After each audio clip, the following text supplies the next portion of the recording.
Hey friends, today on Gardening with Creekside, we have a fun project that we are going to begin today. We are going to work in the berm and we are going to begin the process of making Jerry's vision for the house side of the berm come to fruition. He had this great idea to create these really nice structured spaces within the house side of the berm where we can fill them with beautiful annual color. So we are going to begin that process today.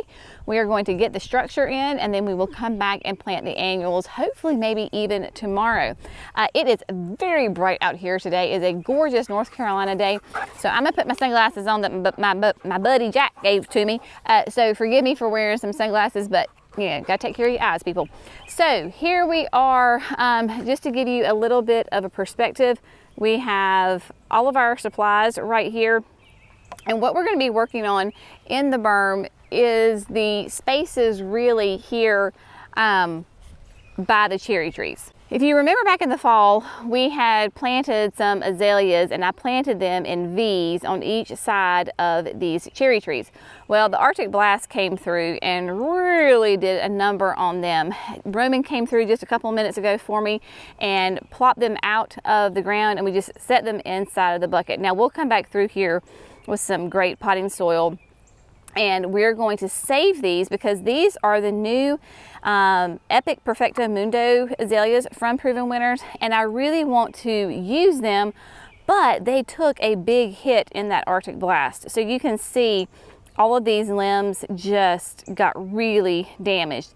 They are alive, but we're gonna kind of nurse them back and hopefully we will be able to use them in the signature garden. So we're gonna replace the Epics with Sprinter boxwoods. Yep, that is right. So we have got some nice petite 2-gallon Sprinter boxwoods that we are growing ourselves, and so we are going to use these sweet things. Now, the Sprinter boxwood was developed at NC State by Dr. Tom Rainey, and Proven Winners is kind of touting this as being one of those deer-proof shrubs. And so while I say they are deer resistant, probably nothing is 100% complete deer proof. So I will just use that as a little caveat.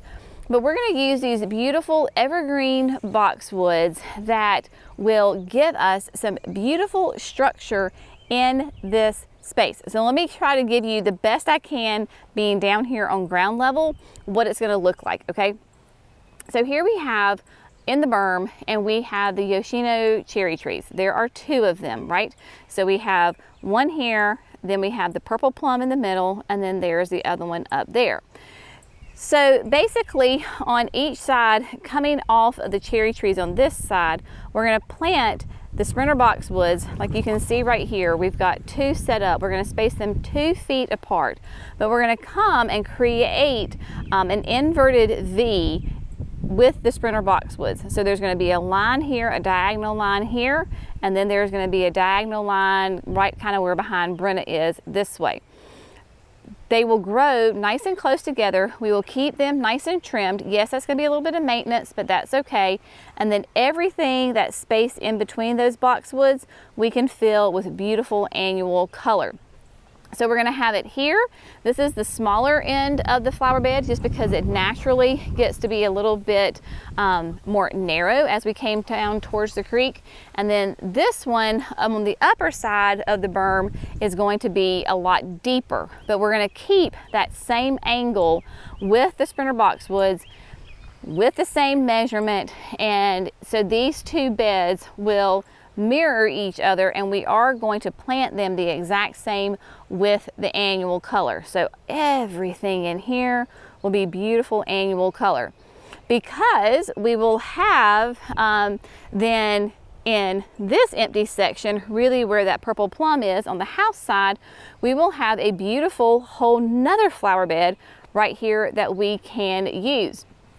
So if you remember, we were here, what was it last week, 10 days ago, where we were on the other side of the berm and we planted some Holy Grails and some barberries and those kinds of things. Well, we went ahead and grabbed 3 more Holy Grail hibiscus because we are going to plant them along the fence here on the house side of the purple plum. That way we have back and forth, right? So on one side of the berm, we will have 2 sets of Holy Grails.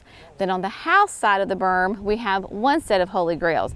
This will be really cool, especially on those drone shots when everybody's in bloom, because you will see that it just complements each other on each side of the berm. And then in the center, in front of those Holy Grails on the house side, we're going to fill that with beautiful annual color as well. That bed, the center bed, will be different than the 2 on each side. Hopefully I have been able to convey the vision to you well. So what we're going to do today is really, because it's kind of later in the afternoon, our goal is to get the sprinters properly spaced and planted and the Holy Grails in. The Holy Grails will be super simple because there's 3 of them and they're going to go in a straight line on the back of the fence. And then, but we can't put those in until we know exactly the angle and the distance and the spacing that we want to put the sprinter boxwoods. It is absolutely go time right now here at the nursery, because it is May and we have got a ton of annuals that have got to get in the ground. So it is an all hands on deck situation right now. So Jenny is not flying solo today. I could be flying solo. There's nothing, I could absolutely be doing this, but time is of the essence and we are trying to knock out as many projects as we possibly can. So I have my sweet crew over there hanging out in the shade. I said, y'all go hang out in the shade while I do this little intro to the video. Now, Jerry is not playing baseball. That stick that he has is using to space between the sprinter boxwoods. Hopefully you can see them. They're in the shade and having a good time over there. So what we're going to do now is really try to figure out the spacing on these boxwoods and get them in the ground. And we'll just walk you through that whole process. So the fellas are making quick work of this and have gotten all of the boxwoods, minus a few, spaced out and placed for us. So let's just kind of look at that for right quick. Hopefully this will be a little bit easier for you to see and understand now. So we've got these guys going in. Originally I was just thinking of the 2 lines on the side. But that's the beautiful thing about working as a team, is that Josh said, you know, let's go ahead and what do you think about putting them across the back too? That way it completely frames this whole bed that will be annuals. And I love that. Like, I didn't even think about that because I was thinking that eventually we would have things planted on the other side of the berm and that would act as a backdrop. But like he said, let's just go ahead and put them on the back, and that way the entire bed is framed in. So I really, really like that. They are 2 feet on center, spaced apart from each other. Had the tape measure out and everything. And then here we go. You can see the next one also. Now the cans are going to be in line. Obviously the plants are a little back and forth, but Roman is going off to go get us some more, and Brenna is trying to go with him, and we'll see if she stays. All right, here she comes. So funny. All right, so Brenna came back. Very good. Because this bed is deeper, obviously we're going to have more boxwoods on this side. You can see where we don't have any in the center, and then we are missing some here on the end. So Roman has gone to fetch those, but we have them nice in here on this side because you can really see, obviously this bed is a little bit more developed than the other side. The jonquils, they are beginning to fade out. So as soon as they die back and turn nice and brown, like some of them are doing, then we can go ahead and cut them or cover them up. But everybody else in here is doing really well. We've got some Russian sage here. We've got 3 of the Quickfire Fab hydrangeas, and they are on both sides. So those are in the back. And then we've got the Stellar Ruby Magnolia here that is covered in little buds, and she is about to open up. Very, very happy. Now you might be asking about irrigation on this bed. We have the main bones of the irrigation are in place. So on each side of the berm will be its own separate watering zone. There is a PVC pipe that runs down on each side of the fence, and then popping up periodically on each side is the brown drip tubing. We will connect to that and then wind it through the beds as we need it. But we wanted to get the majority of the plants in here before we put down the irrigation because we didn't know where plants were going to be going. So this will be on irrigation. It's not going to have a ton of irrigation, but it is going to be nice to have some water on these plants. So Roman's going to get back with the rest of these sprinters, and then we are going to use the big bobcat, well, the big auger on the small bobcat to drill our holes because, you know, work smarter, not harder, people. And we'll use biotone in the hole, and then we'll get these done. And then we're going to put some Holy Grails in the ground as well.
Today's project is complete and we are very happy with the results.